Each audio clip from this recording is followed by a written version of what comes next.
10 জনের দল নিয়েও উরুগুয়ে ব্রাজিলের বিপক্ষে লড়াই করে জিতেছে। পুরো আসরে ছোট ছোট ভুল আর নিজেদের পারফরমেন্স নিয়ে সিরিয়াস না হওয়ার মাসুল গুনতে হলো সেলেসাওদের, মনে করেন বাংলাদেশ জাতীয় নারী ফুটবল দলের ম্যানেজার আমিরুল ইসলাম বাবু।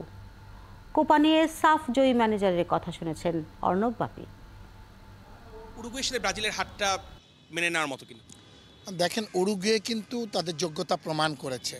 তারা কিন্তু পরপর 3টা ম্যাচ ধারাবাহিকতা কিন্তু তারা বজায় রেখেছে এবং ডে বাই ডে কিন্তু তারা আরও ইমপ্রুভ করেছে। এবং তাদের ফোকাসটা যেটা ছিল, উরুগুয়ের আসলে প্রতিটা খেলোয়াড়ের ভিতরে একটা জেদ কাজ করতেছিল এবং ব্রাজিলের মতো দলকে তারা কিভাবে পরাজিত করবে সেই দিকে কিন্তু প্রত্যেকটা খেলোয়াড়ের সজাগ দৃষ্টি ছিল। এবং ব্রাজিল দেখেন ওয়ার্ল্ড কাপেও কিন্তু 57 গোলে পরাজিত হয়েছে। সেই ক্ষেত্রে ব্রাজিলের কিন্তু এই জিনিসটা ব্রাজিল, আমি মনে করি যে তাদের আরও স্ট্রংলি একটা ভূমিকা নেওয়া উচিত ছিল। অতএব আমি মনে করি এটা ব্রাজিলের জন্য, ব্রাজিলের সমর্থকদের জন্য দুঃখজনক।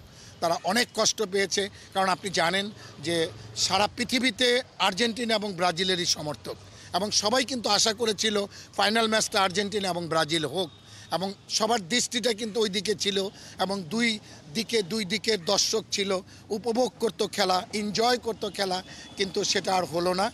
আর্জেন্টিনার জন্য কতটা কঠিন হবে কানাডা? আর্জেন্টিনা অবভিয়াসলি, আর্জেন্টিনার যে প্রবলেমটা ছিল সেই প্রবলেম কিন্তু আপনার চলে গিয়েছে।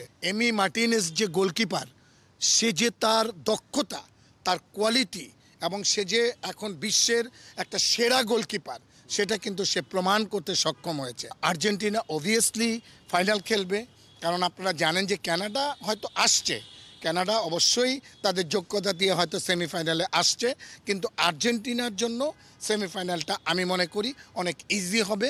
অতএব আমি মনে করি আর্জেন্টিনা সেমিফাইনালে অবভিয়াসলি জিতবে।